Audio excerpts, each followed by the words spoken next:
అన్యాయంగా నన్ను ఏసీబీ కేసులో ఇరికించిన నువ్వు ఇరికితే ఇరికేసి సన్నాయి ఇరికితే ఇరికే మనిషివేనా చంద్రబాబు నాయుడు? నువ్వు ఇరికించడం తప్ప నువ్వు ఇరికేటోనివా? కొంపలు పుచ్చుకుంటావు తప్ప నీ కొంప కాల్చుకుంటావా? ఏం మాట్లాడతావు నువ్వు? అన్యాయంగా నీ మీద కేసు పెడతారా? చేయాల్సిందంతా చేసి పక్క రాష్ట్రమోడు వచ్చి ఈడ అధికార పార్టీ ఎమ్మెల్యేలనే కొని ఎమ్మెల్సీ గెలిపిస్తా అంటే మేము చేతులు ముడుచుకొని కూర్చోవన్నట, నోరు అప్పగించి కూర్చోవన్నట. దొంగతనం చేస్తేని దొంగ అని అనద్దట, పట్టుకోవద్దట. మొత్తం బండారం బయటపడేది మీరే చూసిన టీవీలలో. చూసినరా లేదా? మీరు చూసినారు కదా? నిజంగా పట్టవాటిలు దొరికిన దొంగ ఇవాళ పెద్దగా మాట్లాడుతూ ఉన్నాడు. నిన్నిరికిచ్చే కర్మ మాకెందుకు? మాకేమైనా కాల్జీలు గులగుల పెట్టినాయి.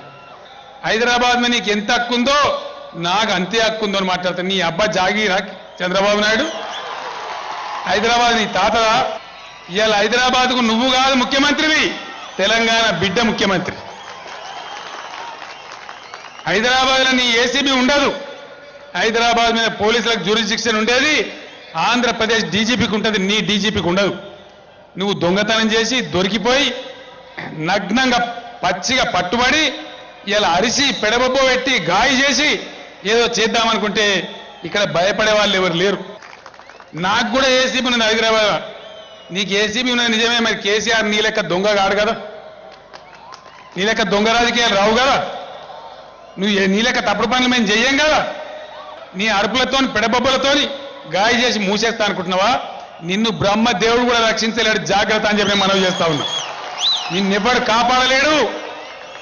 ఇంకా ఎక్కువ మాట్లాడితే ఏ శాస్తి కావాలో నీకు ఆ శాస్తి అయి తీరితే జాగ్రత్త.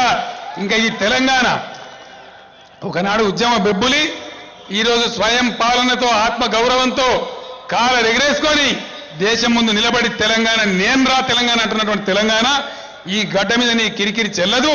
తస్మాత్ జాగ్రత్త అని చెప్పి నేను మనవి చేస్తా ఉన్నా.